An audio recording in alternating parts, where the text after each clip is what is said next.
Chapter 4. Suddenly it felt like everything was going in slow motion.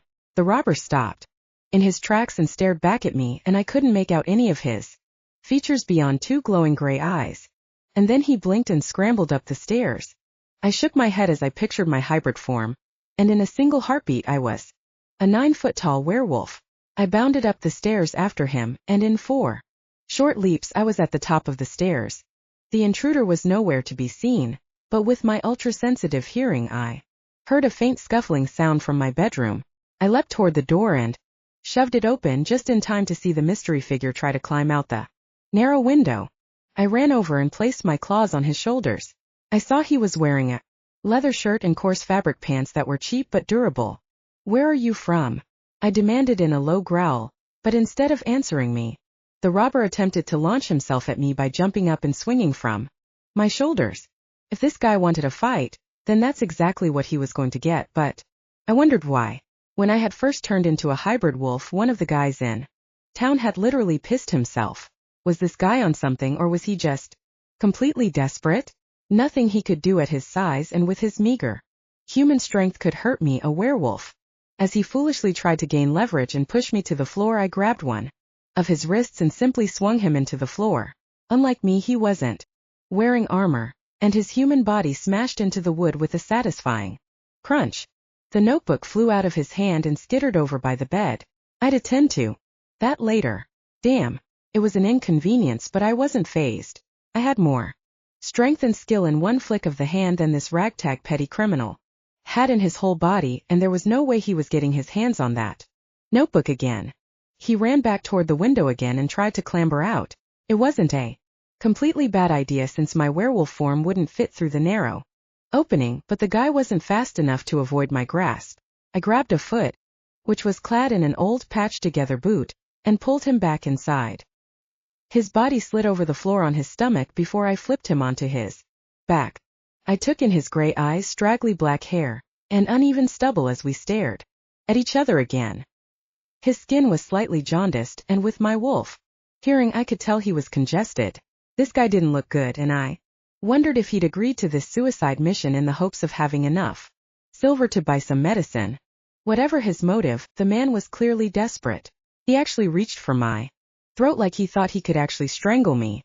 I batted aside his hand, and then bent back the wrist of his other hand until there was a satisfying crack. He screamed in pain as he fought against my grip. In a flash I'd scooped up the pages and tossed the notebook on the bed while I pressed my knee harder into the guy's chest.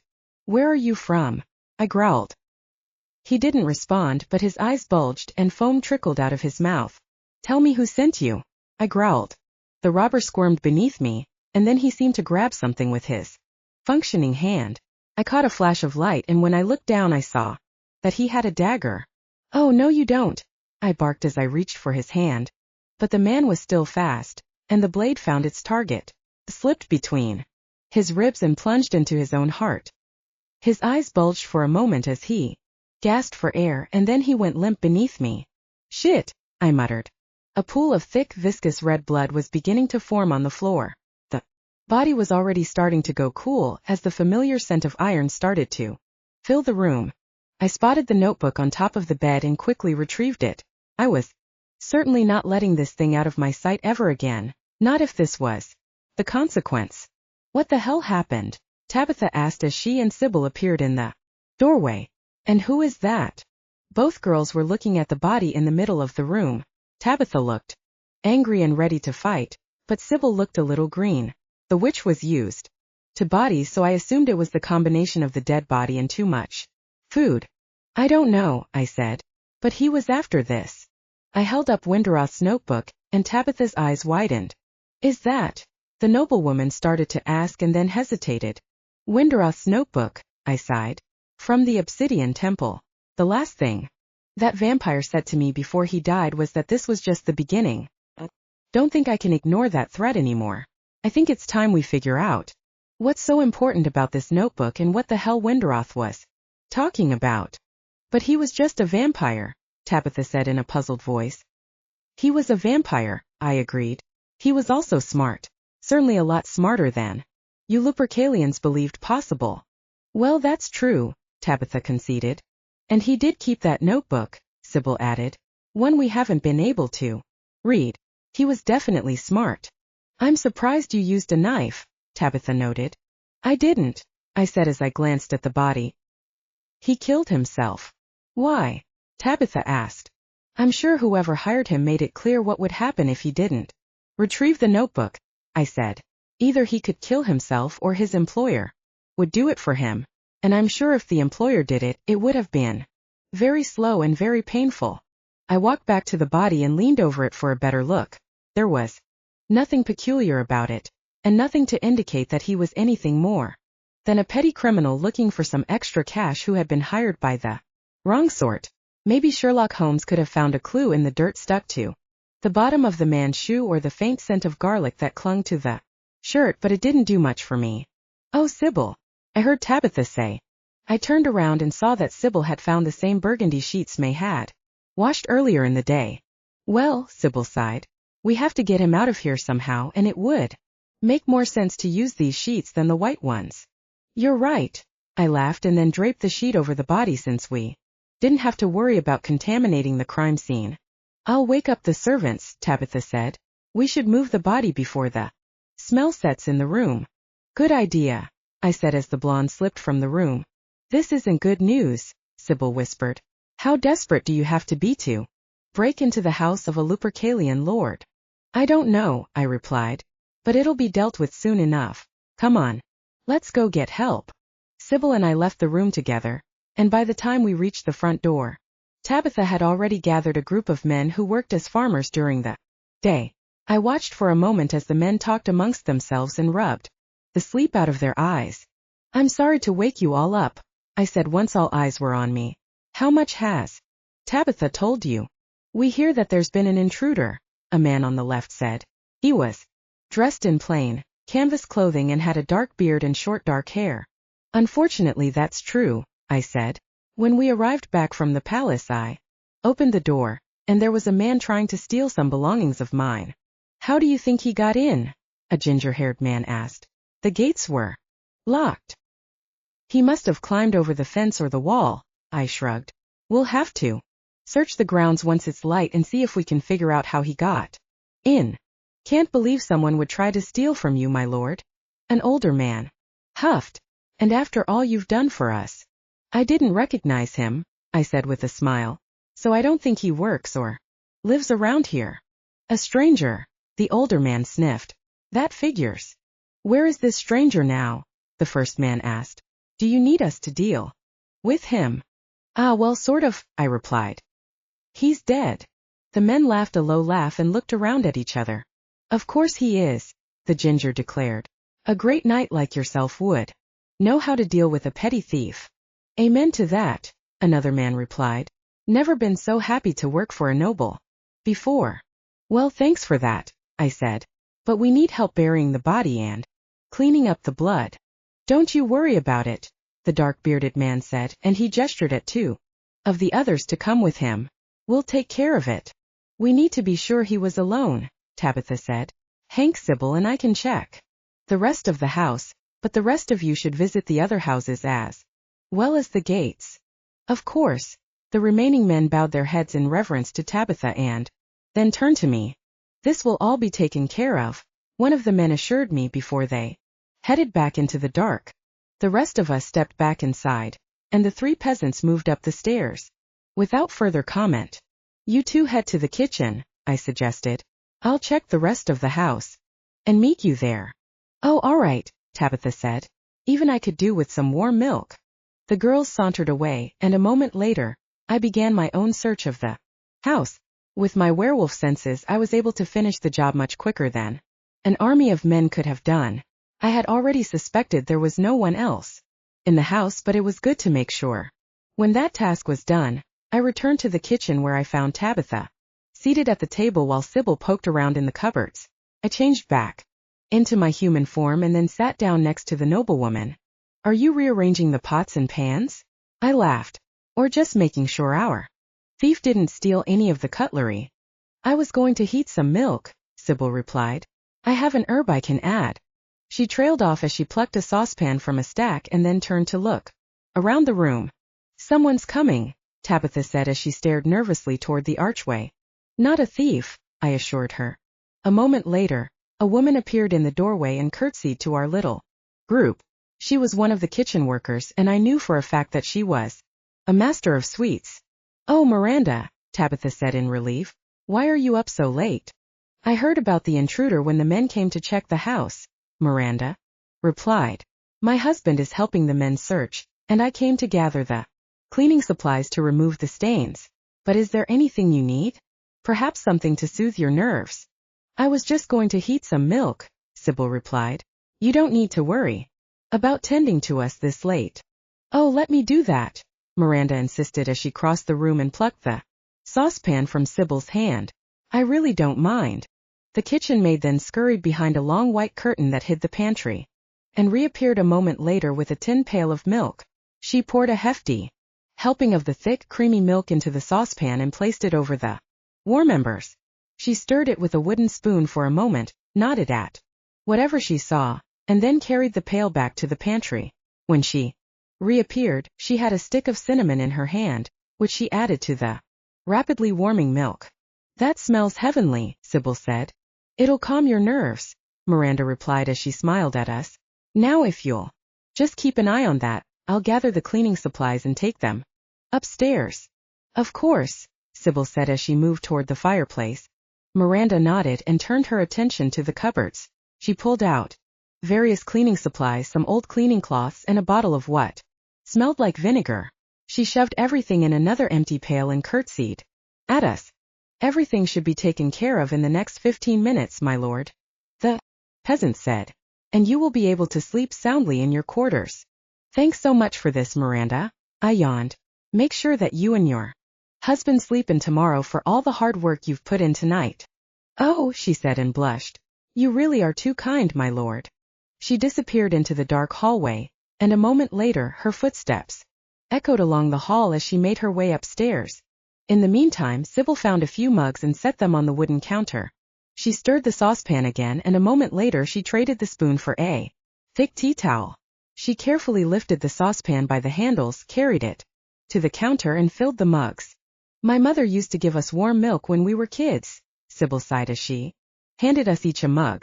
Not every night, but if we couldn't sleep for some reason. I brought the warm, comforting drink to my lips, and let the spicy cinnamon warm up my insides. I suddenly realized just how tense I had been as my shoulders relaxed and my jaw unclenched. I'm so tired, Tabitha yawned and then downed the rest of her milk. I could sleep for 1,000 years. You would do that anyway, Sybil teased.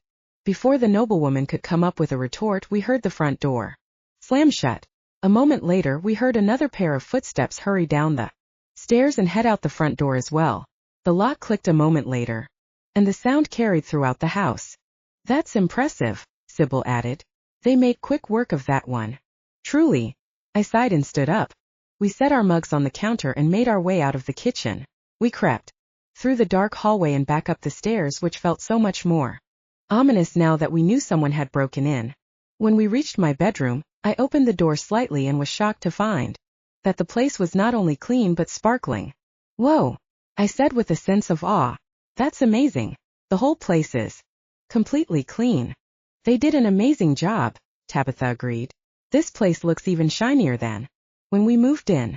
I hope they get a good night's sleep now. Well, I said as I moved into the room and looked around.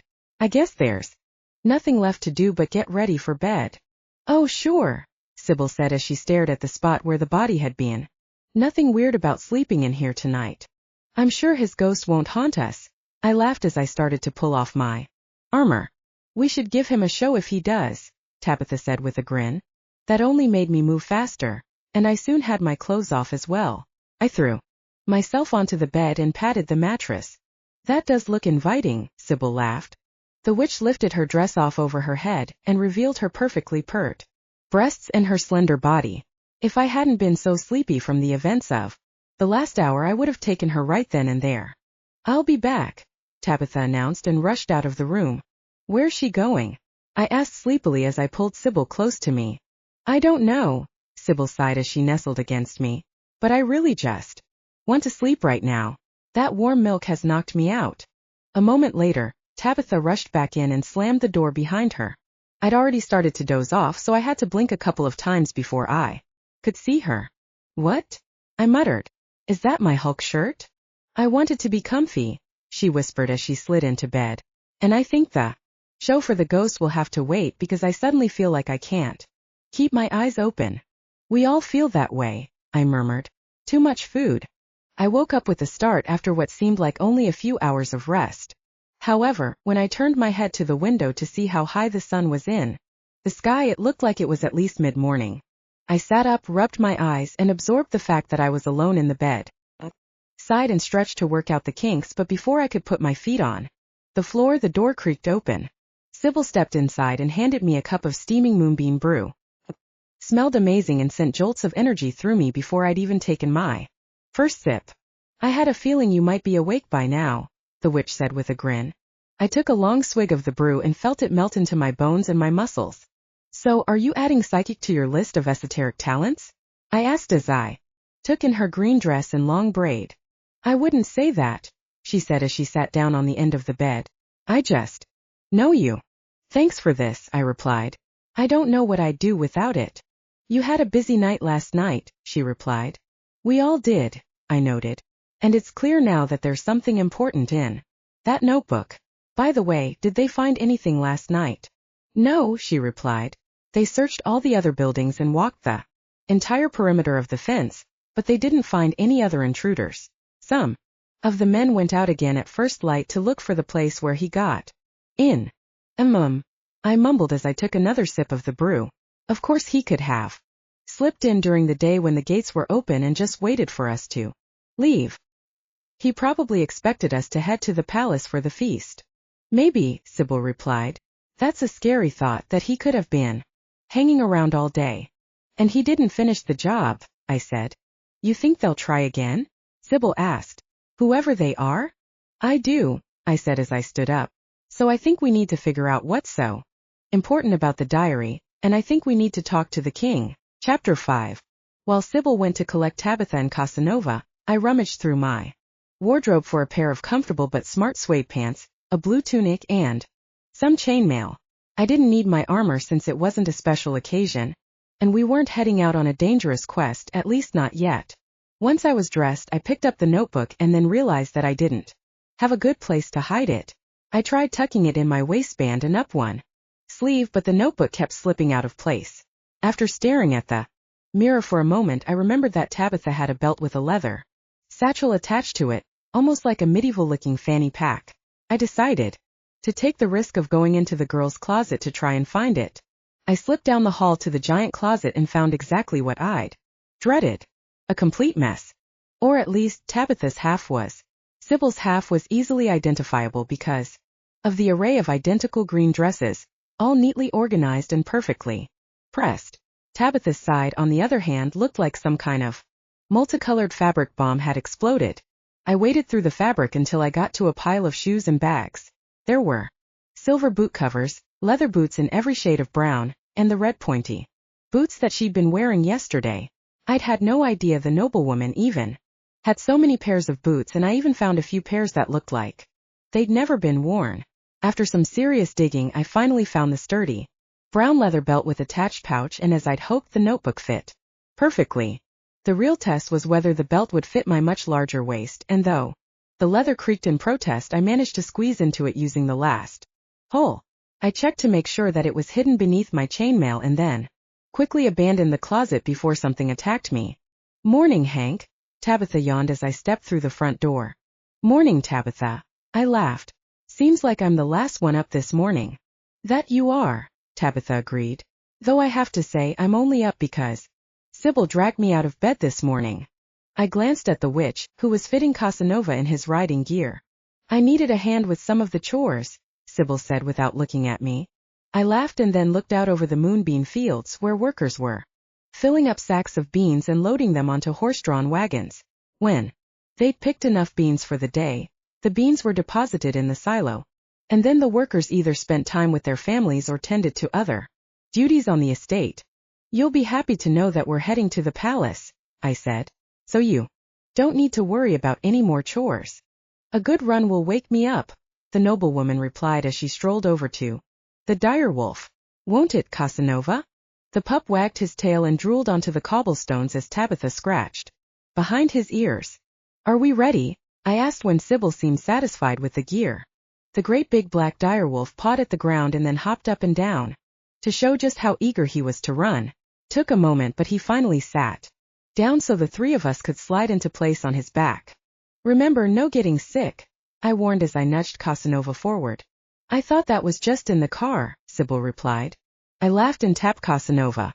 The giant pup leapt forward toward the now open gate, and it reminded me of being on a plane that was heading down the runway. At any moment I expected the pup to jump into the air and start to fly toward the palace. We cleared the gate, and the nearby fields became a blur. Trees were little more than brown streaks in my peripheral vision, and leaves danced in our wake. Hank! Tabitha yelled into my ear. Yeah, I yelled back. We're veering slightly west, the noblewoman replied. He's going toward stock instead of the palace. Why is he going there? I muttered as I tried to change the pup's direction with the reins. But Casanova ignored me and continued on his determined race toward the village center. The thatched roofs and simple homes suddenly appeared in front of us, but the direwolf refused to slow down. Oh, Sybil cooed. We're in my neck of the woods now. Yeah, but it's not where we want to be, Tabitha sighed. Casanova seems to have a mind of his own these days. With one last hard pull on the reins, the pup finally slowed down to a walk and padded around the little town. He occasionally tried to poke his head through some of the pig pens to sniff them, and the pigs stared back with a confused expression on their faces. Hello, piggies, Sybil called out from the back of the direwolf and waved. That's not how you do a royal wave, Tabitha noted. You have to cup your hands like this. See? She demonstrated a royal wave, with closed hands and a certain steadiness. Seemed to have no impression on the pigs, who stared back blankly. The pigs don't seem very impressed, the witch laughed. And that's why they're pigs, Tabitha replied. Casanova led us into the town center, past the cobblers, ironmongers, and shopkeepers. A few people looked our way, but since Charles regularly rode through the town on his own direwolf, it wasn't an unusual sight, and most people simply ignored us. The pup kept going until we reached a house that was much larger than the others, about 4 stories high, with a small gate outside it. I peered through the closest window, and a familiar face peered back. It was Charles. Hello, the knight exclaimed as he opened the window. What a surprise to see you all here. Hey, Charles, I laughed. Morning, Charlie, the girls said in unison and burst into a fit of giggles. Charles's face went a bright beetroot pink, even though he didn't get the Charlie's Angels reference. Morning, girls, he nodded. Nobody's called me Charlie in years. We've run into some navigational trouble, I explained. I thought Casanova only knew the way to the palace and back, but today he decided to follow his nose or something. Ah, Charles laughed. The great royal direwolf learns to navigate. Don't fret. It's good to have a young direwolf that takes some initiative, even if it does mean leading you several miles in the wrong direction. Means they're curious and want to explore. It also means he's smart and he'll quickly learn to take commands and directions about where he should go. Casanova had wandered over to the window while Charles spoke, and the knight laughed as he patted Casanova on the head. Casanova smiled and drooled for a moment, and then the pup licked Charles's hand when he tried to pull away.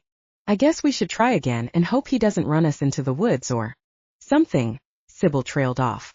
If you'd like, I can take Bertie to the palace and Casanova can follow, Charles offered. Direwolves love to travel in packs, and they often learn by example. Does that sound good?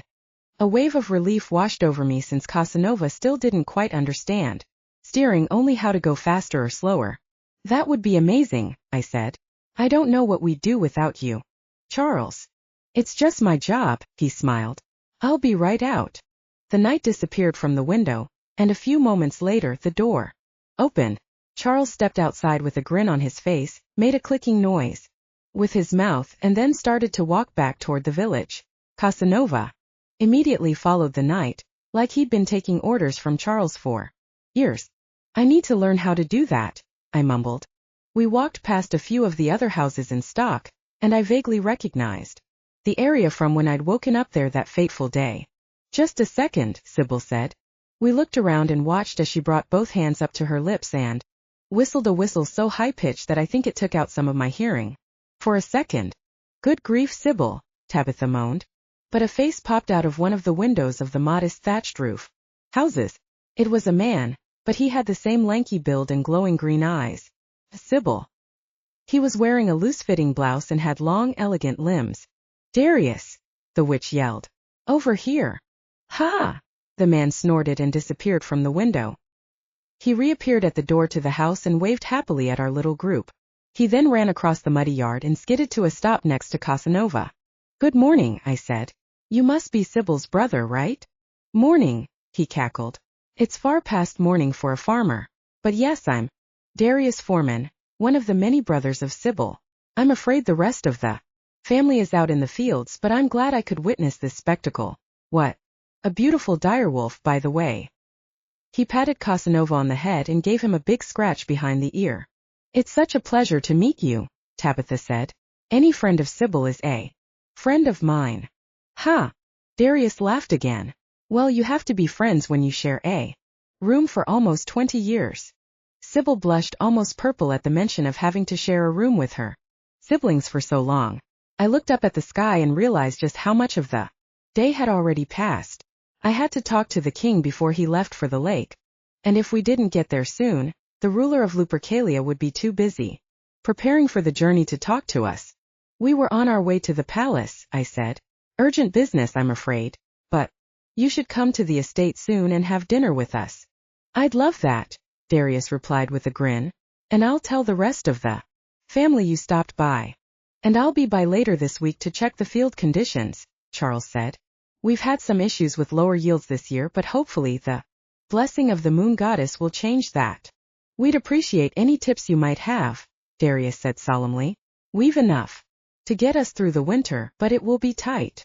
Many of the farms are reporting the same, Charles sighed. Well, shall we get going? Darius grinned, made a face at his sister, and then backed up as Casanova started to follow Charles again. You shared a room with your brother? Tabitha asked when we were out of earshot. There are only 3 rooms in the house, Sybil snapped. So yes, we shared. Must have been like a slumber party every night, Tabitha replied. What? Fun. Sometimes it was, Sybil said. Sometimes all I wanted to do was run outside and sleep under a tree just so I wouldn't have to listen to my brothers. We neared the stable where I knew Bertie liked to nap, and Charles clucked again to tell Casanova to stop. The pup actually stood still while Charles was gone, and even when the knight reappeared with his own direwolf, Casanova merely wagged his tail. Shall we? Charles laughed once he was seated on his direwolf's back. He gave Bertie a nudge, and the pair galloped forward toward the green Lupercalian hills. Luckily, Casanova followed closely and matched Bertie's smoother, more measured pace. We rode up through the hills until the palace was in view. I had to stop every instinct in my body from trying to initiate a race because I knew that Casanova might just go haywire and either pile drive into the palace gates or take us to another corner of the kingdom completely. We reached the drawbridge to the castle, and Bertie slowed down to an elegant trot. Casanova tried to imitate him, but could only manage a very bouncy walk, which was still kind of cute. See, the other knight said. Training a direwolf takes patience, but you'll be very happy with your pup once he learns the ins and outs. Thanks, Charles, I said. If it weren't for you, it might have taken all day to get here. We pulled to a stop at the gates, and Casanova sat down so that we could all slide off.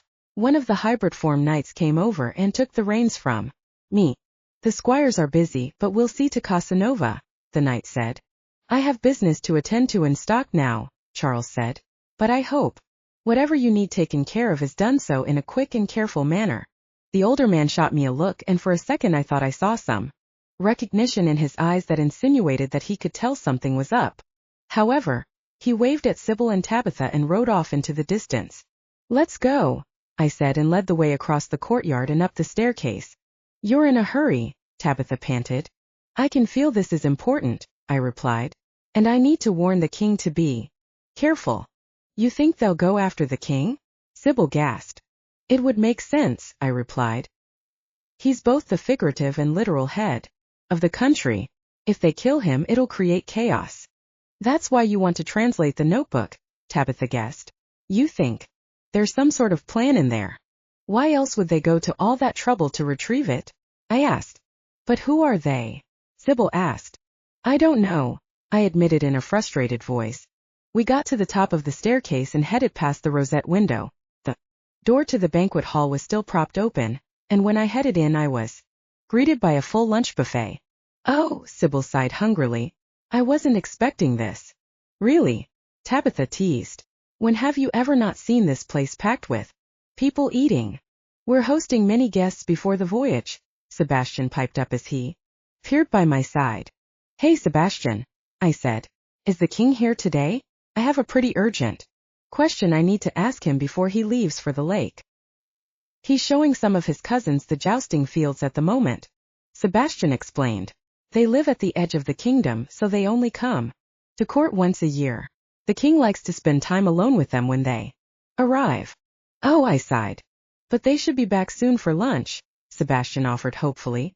I'd hoped to catch the king before the lunch rush, but I'd take what I could get. I thanked the little squire and then led the girls toward the buffet table. I took in the big bowls of oatmeal full of blueberries and blackberries, loaves of freshly baked bread with herbs and olives in them, an assortment of cheeses, fresh butter, and several smoked fish. This looks great, I said and took a plate. I helped myself to some of the herbed bread, slathered it in fresh butter, and topped it off with what looked to be mackerel. I don't think I could eat for another 10 years, Tabitha sighed and grabbed an apple instead. Sybil, on the other hand, had loaded her plate up with bread, fish, and an assortment of cheese. Last night tired me out, the witch giggled when she saw Tabitha and I staring at her plate. We headed over to the blue claw table where we'd had dinner the night before, but it was now empty of blue claws and graybacks. We drew a few pointed looks from the other nobles, mostly those who didn't spend much time at court, but the majority of the people in the crowd looked like they were still half asleep. Must have been some party after we left, I noted. It usually is, Tabitha said. For some of these families this is the only time they'll be at court all year. They usually throw their own little parties after the official one wraps up. I nodded and turned my attention to the bread. I'm sure it was delicious, but I barely noticed. All I could think about was the notebook and the secrets it contained. I couldn't shake the feeling that something was closing in on the kingdom, and I kept glancing toward the royal table as I waited for the king to return. Ah, the valiant Bee Knight has returned, Hector announced in a mocking voice. Not again, Tabitha mumbled. Morning, Hector, I said in a friendly voice as I glanced over my shoulder. What brings you to the banquet hall today? The annoying man walked around the table, examined the chairs, and finally sat down across from us. His sandy hair flopped over his face, and he quickly brushed it out of his eyes. He'd added a signet ring to his usual outfit, and I wondered if he was now trying to claim that the moon goddess had also bestowed a ring on him. If you recall, Hank, I still live on the palace grounds, he said. So people expect to see me here. You're the uninvited guest here. And don't we look anxious? Bad bean crop, perhaps? Tabitha had had enough. She slammed down her apple and looked up at him with the most unimpressed expression I'd seen in my life. It was like she'd eaten a worm by accident. If a girl had ever looked at me that way, I would have simply died on the spot. Why are you, a blue-blooded noble, sitting on your bony little bottom in the palace when you could be on a quest that will ensure your own estate? She asked. Sadly, Hector was so used to people being irritated at him that he only grinned back. I have no ambitions to be a questing knight, he said haughtily. I've come to realize that my talents are those of the intellect, the pursuits of the mind, if you will. I looked over at Sybil, and one of the berries that she'd just shoveled into her mouth dropped out. I had to take the high road on this one for the safety of the kingdom. If this guy thought he was too good to be a knight, then I wasn't going to convince him otherwise. At least if he planted his bony ass in the palace, he couldn't kill anyone outside the walls with his stupidity and less than stellar fighting skills. That's really interesting, Hector, I said. But what kind of pursuits of the mind are you undertaking? Well, he said dreamily and rested his chin in his hand. I'm currently going down a political route. Currently, I am acting as an administrator for land borders. Most of what I do entails resolving conflicts between landowners over the borders of their property. I am a mediator, I suppose. Even though he only seemed capable of expressing himself through petty remarks and insults half the time, it seemed like he genuinely wanted to tell us about all his exploits. Wait, Tabitha said with a low laugh. So you mediate conflicts? Like, you're the peacekeeper. It's a very important position, he shot back. One that only nobles of a particular skill set can really pull off. I shot a small glance at the girls, who were trying to stifle giggles. Hector, Tabitha purred. I'd venture to say that you're attracted to drama, which is why you're so drawn to the office. Sybil accidentally let out a loud giggle, and Hector turned bright red. Well, at least it puts me in a good position to get to the bottom of any Lupercalian dispute, he declared in an unusually high tone of voice. Now if you don't mind, I have business to attend to. My family is preparing for the trip to the lake, and I should help them. With that he stood up, pushed his chair back in and scurried off. If he had been in his hybrid form, his tail would have been between his legs. What a strange man, Sybil mumbled. Tabitha looked like she was about to agree, but one of the doors was thrown open with great fanfare, and the king finally entered the banquet hall. There was a group of people around him which I assumed were the cousins, but they quickly descended on the buffet table while the king continued toward his chair. Just a moment, I said. I need to catch him before anyone else does. I sprinted toward the dais, pushed aside a slow-moving squire, and landed on the platform just as Sebastian set a plate of cheeses in front of the king. Your Highness, I said and bowed my head. Ah, Henry, the king replied as he glanced up from his plate. What a pleasure to see you. But you look anxious. Why don't you have a seat and tell me what is bothering you before my cousin's return? Thank you, sire, I said as I sank into the chair on his right. My cousins heard of your great quest to the Obsidian Temple and the defeat of Windroth, the king said. I'm sure they'd love to hear your first-hand account. That's actually what I wanted to talk about with you, I said quietly. In private, if you have a moment. This is as private as it gets, the king said as he glanced toward the buffet line. So speak quickly. When I defeated Windroth, it wasn't only silver and moon silver that we found in the Obsidian Temple, I said. It took a moment, and the king looked amused as he watched me fumble with something under the chainmail, but I managed to free the notebook and I set it carefully on the table in front of the king. And what is that? The king asked but didn't touch it. Windroth's diary, I replied. A vampire's diary, he laughed. And what does it say? Today I thought about sucking blood. Today I tipped over and took 2 hours to get back up. Today I decided I'd make the king of Lupercalia's life difficult for the 100th time. Sire, I said and took a deep breath. I think they're planning something. When I killed Windroth, he said that this was just the beginning. And the diary is encoded. I think we need to read it though so we can find out what Windroth meant. Henry, the king sighed. When you've been in Lupercalia as long as I have, you'll learn that these vampires always have some grand scheme. But these grand schemes always fail because vampires are idiots and their grand schemes are actually very stupid. But sire, I pleaded, I think this is different. Windroth wasn't stupid or incompetent, and I think he was only part of a larger plan. The king slowly chewed a piece of cheese, and for the first time since I'd met him, he actually looked displeased. I wondered if he was about to kick me out of the hall, but he finally sighed and looked around the room. I appreciate your concern, he said, and if any other knight had come to me with this tale, I probably would have had him banned from my table. But you were sent by the moon goddess. Yes, I agreed heartily. If you really think it's that important, then have it translated, he said. Sebastian. The little squire ran up from wherever he had been hiding and sketched a quick bow. Damn it, the king muttered as he glanced toward the buffet line again. Clarence is trying to take all the sardines. I'd better go settle this before they destroy all the food. Sebastian, Henry the baker needs a cipher. See what you can do. The king then stood up, put a smile on his face, and marched toward his now quarreling cousins. The rest of the nobles were watching the unfolding drama with looks of amusement, but the king had looked seriously peeved before he'd left. You need a cipher? Sebastian asked as he studied me. I guess, I said. I need someone to translate this notebook. There is one person, Sebastian said as his gaze followed the king. But he's difficult. What, like expensive? I asked. I have plenty of silver. No, not like that, Sebastian replied and waved his hand around like he was swatting a fly. I mean that he's difficult to find and difficult to work with, but he's the best that there is. He was the only cipher proficient enough to be trusted by the king. Then why isn't he in the palace? I asked. Because he got tired of life here and wanted to work on his own experiments. He sighed. He said he couldn't do that here because of all the interruptions. How do I find him? I asked. Do you know where he is? Well, in a way I do and in a way I don't, the little man replied. What does that mean, Sebastian? I sighed in frustration. Do you know where he lives or not? I know the vague area of woodlands he lives in, but not the exact place. I let out a deep sigh.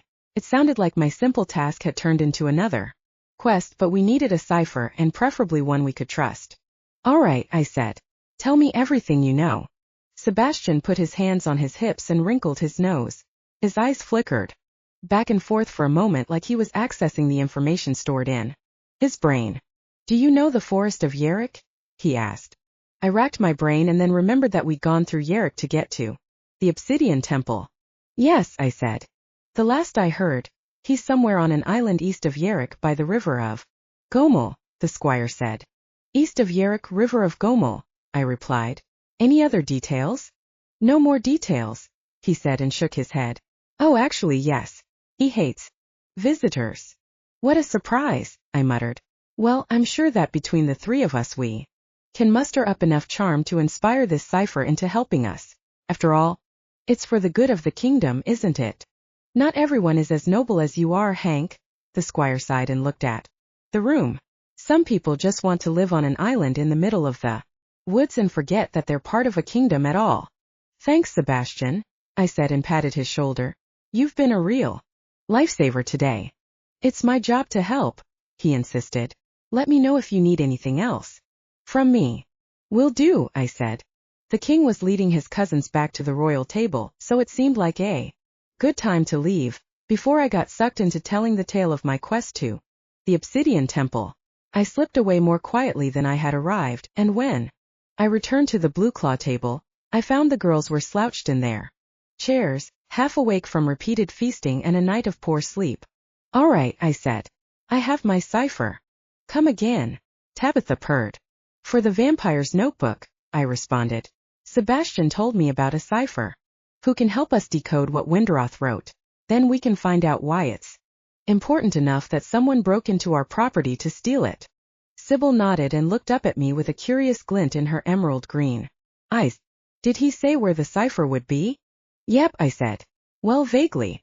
He wasn't sure exactly where the cipher had fled to, but he knew the general area. If I told you guys that he said east of Yerrick on an island by the river of Gomel, would that mean anything? Sybil racked her head, and Tabitha sat up straight. I've never been there in person, the witch said, but I have seen the river of Gomel on a map. And of course, I know the forest of Yerrick. Good, I said. Will it take us long to get there? I don't think so, Sybil started. But it sounds like a tricky journey. Tricky journey indeed, Tabitha nodded. But I know we can do it. I felt a smirk creep across my face. There was nothing we loved more than a challenge. Well then, ladies, I started.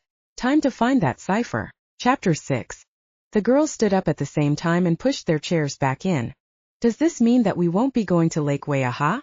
Sybil asked. I think it might, I said. Not necessarily, Tabitha replied. We might miss the pilgrimage with the nobles, but it doesn't actually take too long to get there. Most of the nobles just like to travel on foot because it's a type of pilgrimage. A lot of them camp overnight on the way there, which adds to the fun. But if we wanted to catch up with them either with Casanova or in your great wolf form, I'm sure we could do it. I can't believe we've made this journey twice in the past 2 days, Sybil replied as we picked our way through the hall. I'm exhausted. And now you want us to chase after a bunch of nobles after we visit Lake Gomel. You know what they say about Lake Gomel, Tabitha laughed. What do they say about it? I asked. Well, Sybil sighed. They say that the lake is full of monsters, Tabitha interrupted. We crossed through the empty courtyard and met the knights at the main gate to the castle. I nodded at one of the guards and he nodded back to me. I will fetch your direwolf now, my lord, he said politely. Thank you, I said as he headed off. Let's hope he doesn't run back to stock this time, Tabitha trailed off. I won't let that happen, I replied. Anyway, now that we have a second, did you say that we were heading to a lake full of monsters? The girls looked at each other and then back at me. I couldn't say for sure, Sybil shrugged. Me neither, Tabitha said. But that's what the legends say.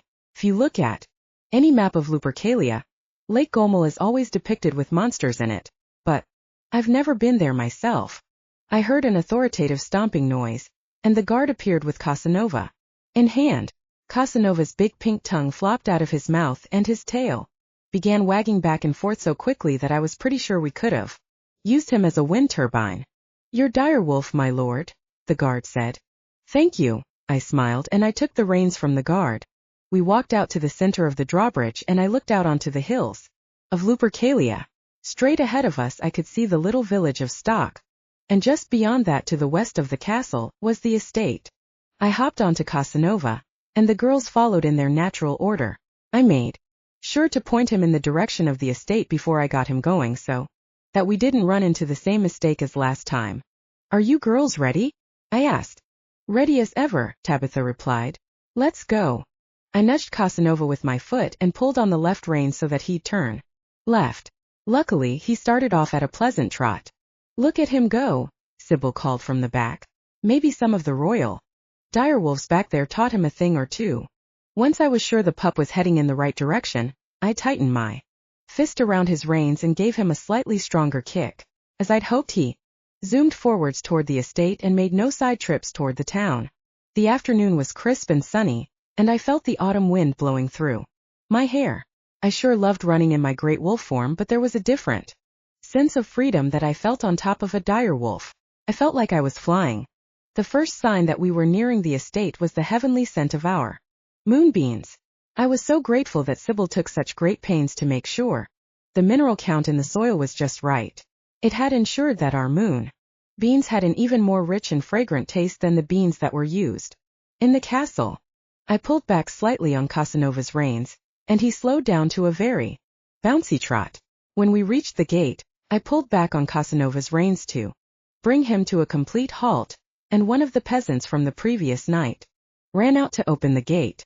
My lord, he said breathlessly and opened the high gate for us. We all slid off Casanova and I led the four of us through. Hey, I said to the peasant, thanks so much for everything you did to help last night. I hope you got enough sleep after all the drama. Trust me, the peasant said as he shook his head. It's no trouble. However, I have some news. We think we've found how the man got in. Show me, I ordered. Of course, he said with a slight bow. I'll take Casanova, Sybil offered. He usually likes to play with some of the children in the afternoon. You go see what's going on. And I'll go inside and formulate a route we can take to get to the cipher. Tabitha said. I need to consult a few different maps to get an idea of the terrain and the time frame. Perfect, I said. The peasant led me over through one of the moonbeam fields, and the smell was so intoxicating that I felt like I'd hit a runner's high. I couldn't wait to take the next load back to New Jersey, but first I had to make sure everything was safe in Lupercalia. It appears that the thief didn't come through the forest as we'd initially expected, the peasant said. He climbed over the fence near the silo. Looks like he hit the ground pretty hard on this side, so he may have fallen off the wall. When we reached the silo, the peasant pointed toward a small crater near the wall. If the robber had indeed made the divot, it must have hurt like hell when he'd crashed to the ground. I'm impressed he managed to make it to the house, I mused as I gazed at the manor. He must have been in some serious pain. He might have brought a potion, the peasant suggested. Still, he would have been lying here while he waited for it to kick in, I replied. He couldn't be sure that someone wouldn't find him. This section is usually empty at night, the peasant sighed. Our guess is that he waited until the fields were empty and then climbed over. We've set up a roster for nighttime patrols. We'll take turns checking the walls just to Be sure we don't have any more visitors. I think that's a good idea, I agreed. But you'll need to be armed and we should set up some way for the person on patrol to signal when there's trouble. Like with whistles or something. We have a few small weapons, the peasant replied. But one of the women has an uncle who works as a smith at one of the other estates. She sent word first thing this morning and asked if her uncle could send some more swords and such. The Lord himself heard about it and is sending what he can spare. Which estate? I asked. The family of Blueclaw, my lord, he said. I smiled. Now I really did have a good reason to get Tabitha's folks over for dinner and for Sybil to whip them up some blackberry syrup. That will work for now, I nodded. It's not a permanent solution, but it'll hold down the estate until I return from this quest. We'll have to expand our own armory once I'm back. When will the weapons be here? Later today, my lord, he said. Good, I replied. We chatted for a few more minutes about the patrols and the general feeling among the peasants, but my guide quickly assured me that most people were more angry than scared. No one wanted to lose their plum position on my estate, and they would defend the property with everything they had. I felt better about leaving the estate after our conversation. There had been a twinge of guilt that we were cutting out so soon after a break-in, but it was clear that my crew was up to the task of protecting my manor and my beans. As I passed through the field of beans again, I felt so charged up that I sprinted all the way back to the cobblestones. When I finally stopped, I was panting hard and doubled over while I tried to catch my breath. Hank, Sybil called over, and I looked up and saw Sybil was in the door of her little hut. Yeah, I called back. Come here, she shouted and gestured to the hut. I have something important to show you. I think it'll be important for this quest. I stood up straight and stretched my arms high above my head before making my way over to her hut. Even though it was a cool, crisp day, the sun beat down on my face and almost blinded me. I padded over to her hut, crossed my arms and leaned in the doorframe. What's up? I asked. Sybil's usually pale, creamy complexion turned a burnt red color, and she batted her eyelashes at me. Hank, she purred. Yes. I smirked. Nothing, she trailed off, and her eyes glided over my body like they were eating me alive. You look very handsome like that. She picked up a basket that was on the floor of the hut that she'd filled with various ointments and tinctures. She always carried it with her when we went on a quest, and I knew she'd been cooking up some new potions since we'd moved onto the estate. I've been working on something the past few months, she said, and I think it'll help on this journey. She produced a green bottle of dark, cloudy liquid that was about the size of my palm and placed it in my hand. What is it? I asked as I held it up in the sunlight. It's a solution that will make you run incredibly fast, she said and shrugged. I lowered the bottle and raised my eyebrow at her. Oh really? I asked. And how do you know it works? Don't worry, she giggled. I've tried every version on myself. When Charles was in here asking how I got so much accomplished in such a short amount of time, well, this was part of it. I was experimenting with moonbeams and silver, and I managed to extract a few elements that will help us move 3 times faster. I was shocked at the idea of gaining that much speed, and once again I thanked the moon goddess for helping me meet this amazing woman with the mind for science and witchcraft. And I was sure it was the moon goddess who had brought us together. Whoa, I said and stared at the cloudy liquid. I uncorked the bottle and held it up to my nose because I was honestly expecting it to smell like herbs and maybe something citrusy like most of the witch's concoctions. But the new elixir smelled absolutely disgusting. It was like old coffee, paper and gin mixed into one. I felt some of the herbed bread travel back up my esophagus, and I'm pretty sure that I must have turned completely pale. Sybil saw me recoil, even though I tried to grin and bear it. Don't worry, she assured me. The taste is the worst part, but I can assure you that there's no negative side effects. I got rid of all those in the earlier trials. Earlier trials? I asked and corked the bottle again. What kind of side effects did it have? Let's see, the young witch said and leaned on the wooden counter of her hut. Well, the first batch I had made me unnaturally angry after taking it. Remember when I offered to chop down that tree that needed to be cleared in the moonbeam fields because everyone else was being too stupid about it? That was the first batch. That was when we moved in, I noted. Yep, she nodded. I've been working on it for a while. Any other effects I should know about? I asked. I did go through a phase of being unusually talkative at one point, she admitted. Remember when Tabitha got annoyed at me because I wouldn't stop telling her about the time I almost got trampled by a sow and how it had affected my love for plants? I racked my brain before I remembered the day in New Jersey when Tabitha had snuck off to the mall with Ava because she said that Sybil's pig stories were depressing her too much. Sybil, I laughed. I'm exceptionally proud of you for making this amazing solution. But I don't want you to use yourself as a human lab rat. The last thing I'd want for you is to get hurt by an untested drug. Don't worry, she said and blushed again. I learned my lesson this time. But trust me, this solution works. If you drink it before running, we'll get there in record time. It's tempting to use it now, I said. But we might need it later once we have this notebook translated. So I'll just save it for now. I just have a few more things to pack and then I'll be ready, she replied. With a nod. Then I'll go get my armor on and check on our squire, I replied and ducked back outside.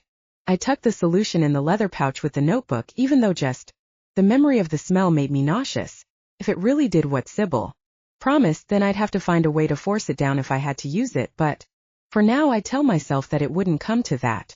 I stepped into the house and was met with the familiar sound of servants' feet scurrying over the dark wood floorboards. It was a relief to hear everyone at work and for the estate to be bustling again. I realized that I'd started to think of these sounds and smells as home now, and I found myself grinning as I leapt up the stairs 2 at a time. For a moment my mind drifted to the possibility of protecting my home by having Sybil hex the gate in some way while we were gone, but there were too many ways that could backfire, and I didn't want someone like Charles getting hurt while we were on our quest. The curse would have to wait until we returned, and for now we just have to rely on the patrols. My armor glinted in the light from the narrow window, and I stopped for a moment to admire it. It may not have had all the stones and symbols of the armor of some of the great knights, but I was sure I'd have just as many one day. But first I had to translate the diary. As I started to pull on the various pieces, I tried to decide what to do with the notebook, which was still in the leather pouch. It soon became clear that I could keep the belt on beneath my breastplate, but I wouldn't be able to retrieve anything as long as I had the armor on. Since I wouldn't need the notebook until we arrived at our destination, I decided to leave it in the pouch where it would be protected. The speed potion was a different story though, and it seemed like that was something I would want quick access to, so I pulled that out of the pouch and set it aside while I finished with the armor. When the last gauntlet was in place, I opened the chest inscribed with my coat of arms and looked over my weapons options. At the top was the opal dagger that the king had warned me about. When I held it up, the moon silver glimmered in the sunlight, and the opal that had been inserted into the handle almost glowed with power. The blade was another reason I had to translate Winderoth's notebook. I knew now that the opal had an effect on the moon silver that made it poisonous, but I didn't know just exactly how that happened. If I did, I could harness similar powers in other weapons. The whole thing seemed alchemical to me, but I'd seen what the blade could do. I took a thick leather sheath from the chest and slid the opal dagger in it. Placed it carefully in my sack, followed by my ordinary dagger, which had served me well in the fight against Winderoth. I added the vial from Sybil after that, and then I looked around the room to make sure I hadn't somehow forgotten something. I always did prefer to travel light, I chuckled as I opened the door. Oh, Tabitha exclaimed and jumped back from the door in surprise. Didn't mean to scare you, I laughed. By the way, you look amazing. Tabitha blushed. She was wearing tight black suede pants with her silver boot covers and a black suede hooded shirt. On top of the shirt she wore a chainmail cover and a breastplate that bore my coat of arms. The sight of her in my coat of arms made me proud and maybe just a little bit cocky as well. So I have the route, she said and held up a rolled up map in her fist. But I can't find my leather pouch that I usually keep my map in. That's because I have it, I replied. I wanted to keep the notebook close to me at all times. It's under my breastplate, fastened around my waist. She looked me up and down and cocked an eyebrow. Good thinking, she purred and batted her long, cold-defined eyelashes at me. I get the feeling that you're imagining me with my armor off, I said with a snicker. Am I right? Could be, she giggled. Maybe you should add mind reading to your list of skills. I leaned over and gave her a quick slap on her soft, round ass and ran down the stairs before she could catch me. Hey! She squealed and raced down the stairs behind me. We reached the bottom of the staircase just as Sybil entered through the front door. What are you two laughing about? The witch asked, and she was holding her basket of magical goodies and balanced her lithe hand on her hip. Oh, nothing, Tabitha exhaled. Hank was just being a bit grabby, but I've finished mapping out the best route. She opened the map and held it up so we could both see the path she'd planned. Doesn't look too complicated, Sybil mumbled. It's not complicated, but it's long, Tabitha sighed. Basically, if the only indicator of where this guy is happens to be west of Yerrick, we have to go to Yerrick. As we know, that's a long run, even when Hank is in wolf form. What about Casanova? Sybil asked. Are we leaving him here? Yep, the noblewoman replied and nodded. He's getting a lot better, but it's new territory for him. He'd be too easily distracted, and who knows where we'd end up. Hank, it looks like you're going to be running this one. That's fine with me, I said. Did Sybil tell you about her speed potion? Her what? Tabitha asked and looked at Sybil. I've been developing a solution over the past few months that enhances speed, Sybil told Tabitha. And I've perfected it. If Hank drinks some of it before we start our journey, we can get there almost 3 times as fast. 3 times as fast? Tabitha asked, dumbfounded. Sybil, you're a powerful witch. Thank you, but I'm just following my passion, the witch mumbled as she glanced shyly at the floor. Well, that certainly changes things, Tabitha noted. We might reach our pit stop earlier. Basically, my plan is that we enter Yerrick and stay over at Sally Ann's. I thought we'd get there in the dead of night, but we might actually reach it just after sundown if we're lucky. That's great, I said. I don't want to take any chances west of Yerrick, Tabitha continued. If we're going to end up there, it should be in the daytime. It's a very different terrain, and once we reach Gomel, who knows what lurks there. I'm sure all that stuff about monsters is just from legends, Sybil said and waved her hand in the air. But you're right, we probably shouldn't take any chances. Okay, so what do we do once we reach the lake? Well, Tabitha said, here's where it gets tricky. Gomel is a big lake that spans from the village of the Obsidian Temple past Yerrick, and there aren't a lot of maps of the area. There are dozens of islands along that span, and most of them don't appear in any official document. I have a general idea of where the island might be, but we'll probably have to trawl the shoreline until we find the right island. Hank, that means we'll probably need to rely on your wolf senses. Well, I can certainly sniff around, I laughed. After all, I am a wolf at this point. I'm sure with Sybil's potion and a good night's sleep, we'll be able to find this guy sooner than we think. I hope so, Sybil said. I don't want another break-in, not after how hard we worked to make this estate one of the best in Lupercalia. Hey, we've never failed before, I said and smiled. Why would we start now? She looked up at me, and her shy smile turned into a big grin. I say we leave now, Tabitha declared. If we're lucky, we can maybe even get a pie for our supper. A pie, Sybil sang. Oh, Sally Ann's pies are the best. So I guess that means I'm drinking the potion, I laughed. Oh well, so much for saving it for a rainy day. Why would you want to save it for a rainy day? Sybil asked. It's an expression, I replied and shook my head. I'll explain it later. Sybil shrugged and then led the way back outside into the crisp day. Perfect day for travel, Tabitha said as she squinted at the sun. It is, I agreed. Even though we technically had no idea where we were going, I had a good feeling about it. Every challenge was just another opportunity to prove to myself that I was the best knight and business owner I could be. All right, I said as I picked through my sack. Looks like I'm going to have to bite the bullet and drink some of this stuff. It's not that bad, Sybil sniffed.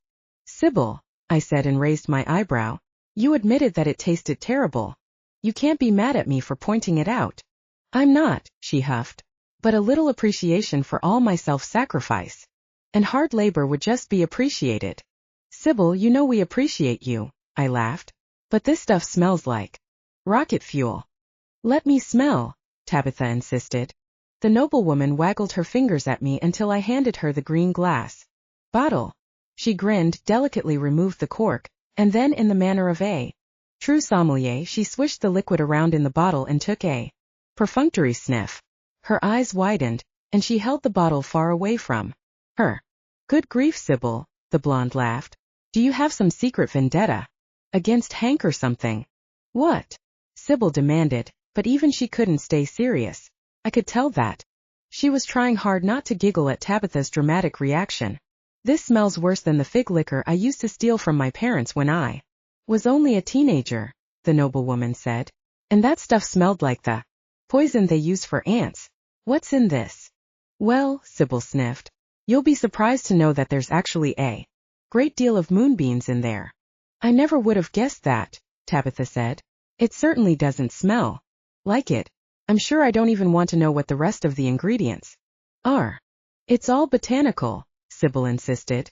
It's just the combination that makes it smell that terrible. All right, girls, I laughed. Now that we've all heavily discussed just how terrible this smells, I'm going to have to drink it so that we can go on this quest. Sybil, how much would you recommend? Just a small swig, she suggested. I only needed a tablespoon, so I imagine a great wolf like yourself would need more, but not too much more. I took the green bottle from Tabitha and held my nose. Then I brought it to my lips and sucked down what I guess was about a spoonful. It was by far one of the most disgusting concoctions of drink that I'd ever experienced in my life, and my pals and I used to drink warm bottles of homemade vodka behind the bleachers at football games. For a second I thought I was literally going to puke out my own stomach, but then something unexpected happened. The feeling of disgust that I thought was taking over my body suddenly turned into a fire that spread through my veins. It was kind of like the moonbeam brew, but with a different kick. I felt like electricity was embedding itself into my bones. I almost felt like I had an engine inside me. Holy shit. I had to run. I dove off of the front steps in my human form and hit the cobblestone ground in my great wolf form. Holy crap, Sybil exclaimed. You're a wild animal, Hank. I sat down so the girls could climb on, but even just sitting down was almost impossible. I had to fight every instinct in me just to stand still for a minute, and I had the crazy urge to use my tail as a propeller and helicopter into the air. Let's ride, puppy. Tabitha laughed. I crouched anxiously, and then I started going at full speed. Didn't even feel like I was running. It was more like I'd stopped holding myself back, and my new state of being was one where I shot through the air like a jet. I zoomed over the hills, which disappeared in a kind of blur.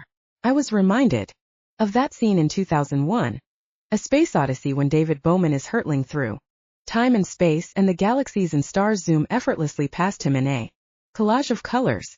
What I did notice, however, is that my sense of smell couldn't keep up with how fast I was running.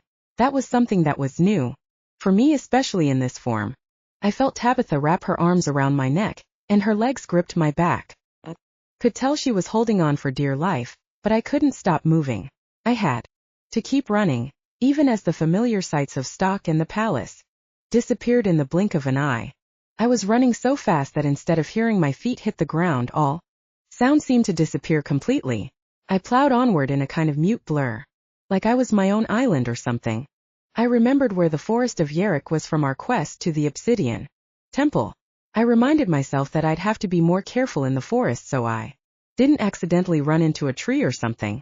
My panting turned into a wolfish laugh as I thought about a cartoon wolf running into a wall, but I sobered up when I also remembered that movie we watched in high school, Driver's Ed, that showed the end result of smashing up your car.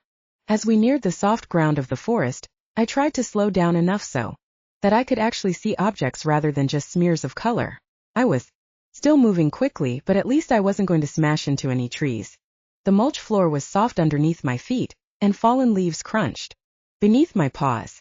Autumn in Lupercalia was less colorful than it was in New Jersey, but there were still lots of leaves everywhere. It was also very sunny, and with most of the leaves now on the ground, sunlight poured past the bare limbs and lit the trail ahead of us. I kept running until I started to feel slightly different. My legs were heavier, and the feeling of electricity that had been coursing through me earlier began to dwindle. Then I slowed down to a more normal pace, and it was only then that I realized just how fast I'd been running before. That was insane, Hank, Tabitha called out.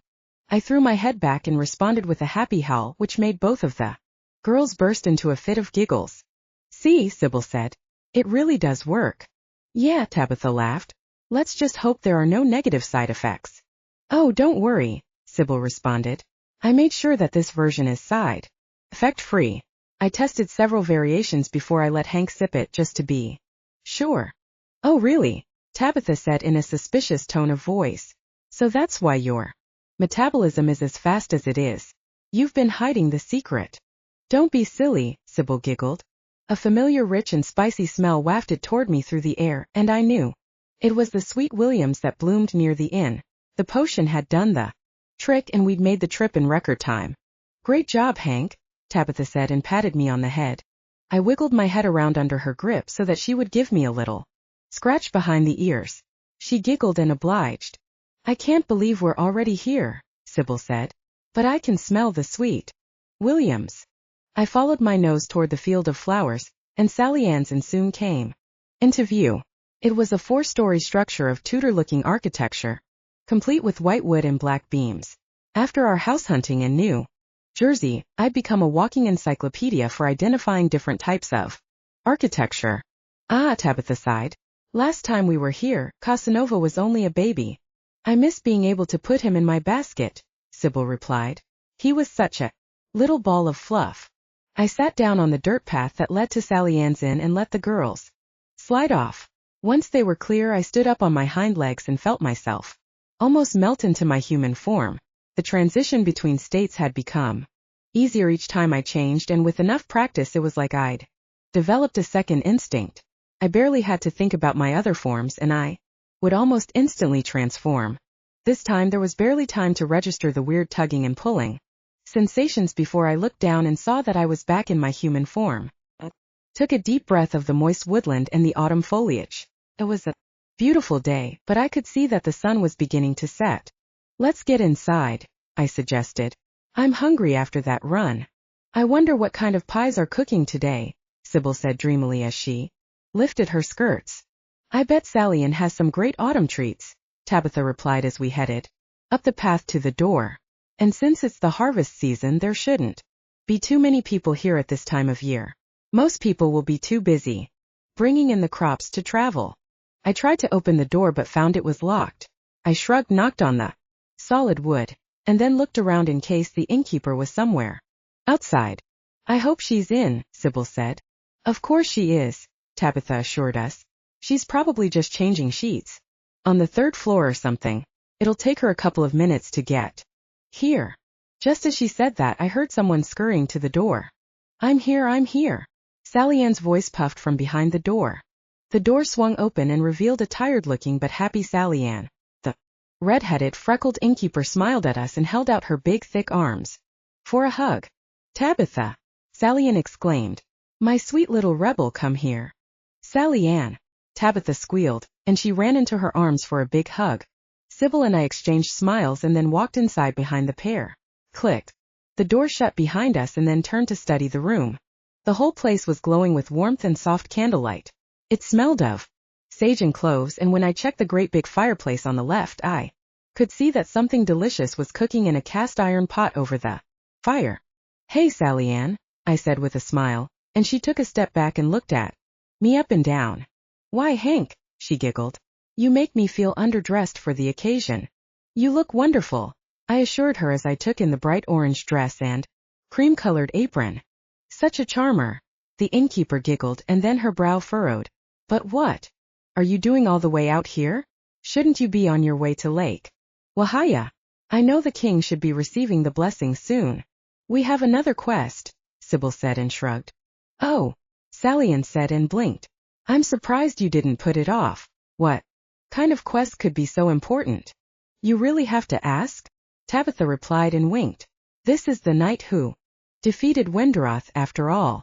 Oh yes, that's true, Sally Ann agreed and nodded at me. It must be very important. But still, it's more of a personal quest, Sybil sighed. I have a sick family member who lives east of Yerrick on an island near Lake Gomel. I'm trying to get some medicine to him. Oh, I'm so sorry to hear that. Sally Ann shook her head. It's so good of you to bring some of your potions. That area is so secluded that it must be hard to find supplies. It is, Sybil agreed. And I'm not really sure what he has, so I've brought a little bit of everything. You're such a dear, Sally Ann said and patted the witch on the shoulder. Now I understand why you're not going to the lake. I wouldn't much feel like partying either if someone I loved was really sick. Thank you, Sybil replied with a smile. I hated lying to Sally Ann, but at least she wouldn't ask us any more questions about our quest or why we weren't heading to Lake Wahaya with the rest of the nobles. I trusted Sally Ann, but for some reason it felt important not to tell anyone what our real purpose was, and that was something my lover seemed to understand as well. Well, you're in luck, Sally Ann said and winked. Oh really? Tabitha asked. And why is that? Do you have some of those delicious mushroom pies for us? Even better than Sally Ann replied. I know a shortcut to Gomo.